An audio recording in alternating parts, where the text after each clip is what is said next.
These are the men terrorizing Iraq, causing chaos that's even drawing attention here in Washington. We'll be monitoring the situation in Iraq very carefully over the next several days. But who are they? They're the Islamic State in Iraq and Syria, ISIS for short, a Sunni Islamic terror group formed last year after being expelled from al-Qaeda for being too radical, and considered by some to be the most dangerous jihadist group in the world. Their objective: to establish a radical Islamic State or caliphate and to eliminate Shia Muslims and Christians in the process.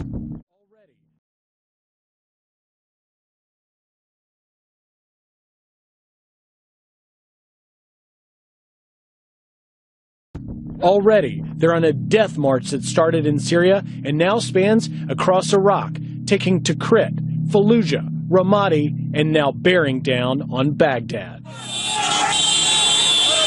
Known for their ruthless, brutal, and violent tactics and an unrelenting willingness to kill anyone who disagrees with their Islamist ideology, it's no surprise that hundreds of thousands of Iraqis fled when ISIS took control of Mosul, Iraq's second largest city. Seen here, their chief executioner, known as the Desert Lion, quizzes Syrian truck drivers over their religious fidelity before brutally killing them after discovering they weren't Sunni. But the brutality may extend far beyond the Middle East. In 2009, their leader, Abu Bakr al-Baghdadi, reportedly promising American soldiers from Long Island that he'd see them in New York.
Well, it may be considered by many to be a nightmare scenario. Al-Qaeda-related group ISIS will now formally declaring the creation of an Islamic State and demanding allegiance from other Muslims all over the globe.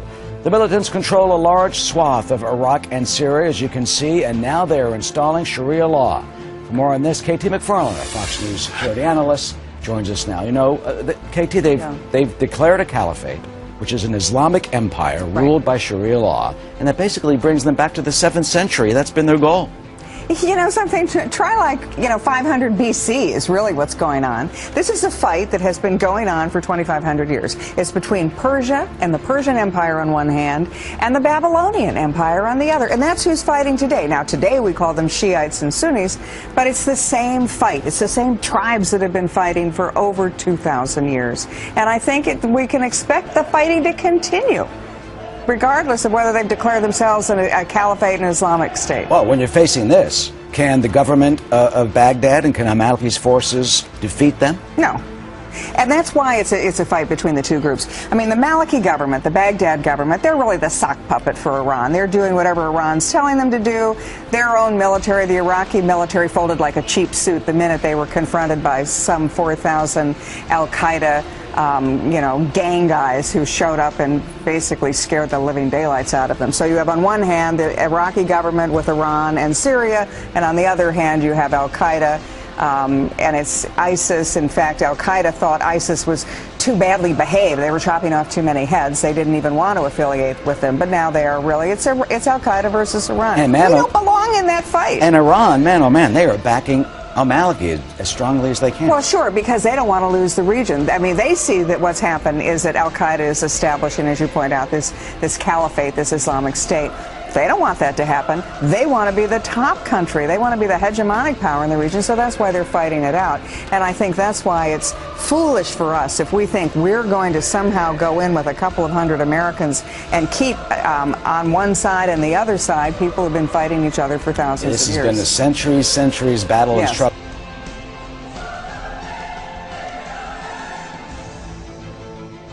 What about the new boss, Abu Bakr al-Baghdadi? I mean, he's been a fiery leader. He is at odds, of course, with some members of al-Qaeda. He wants to change his name. Now they're saying that he is Caliph Ibrahim, and they're changing the name of their group from ISIS to basically just Islamic State. So is he the new head of what is going to be a growing Islamic State in the Middle East that we cannot do anything about? Yes, and he's been considered by some to be another bin Laden. He's charismatic, he's very strategic in his planning, long-range goals, and he's ruthless. Now, add to that the fact that these guys are going to control oil. They're going to control a lot of resources. So however we may think of them now, they are only going to grow stronger. And I think as an American, we got to stop back and think, okay, what are our vital interests in the region? We're not going to affect this century-long, millennia-long fight. We need to realize we better get our energy from someplace else, like America, because those oil fields are going to be taken over or in the hands of either Iran or al-Qaeda, or they're going to be blown up. And we also better understand that that fight is coming to us, and so we should get serious about protecting our own homeland and securing our own border. Wow.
Iraq's prime minister says the declaration of an Islamic State by rampaging extremists is a threat not just to his country, but the entire Middle East. And while the world continues to watch for the American response, someone else is already getting involved. National security correspondent Jennifer Griffin has the latest from here in Washington. Russian warplanes have arrived in Baghdad to fill the vacuum after Iraqi leaders complained U.S. F-16s, not scheduled for delivery until the fall, were taking too long. Fighter jets that the Iraqis had already paid for.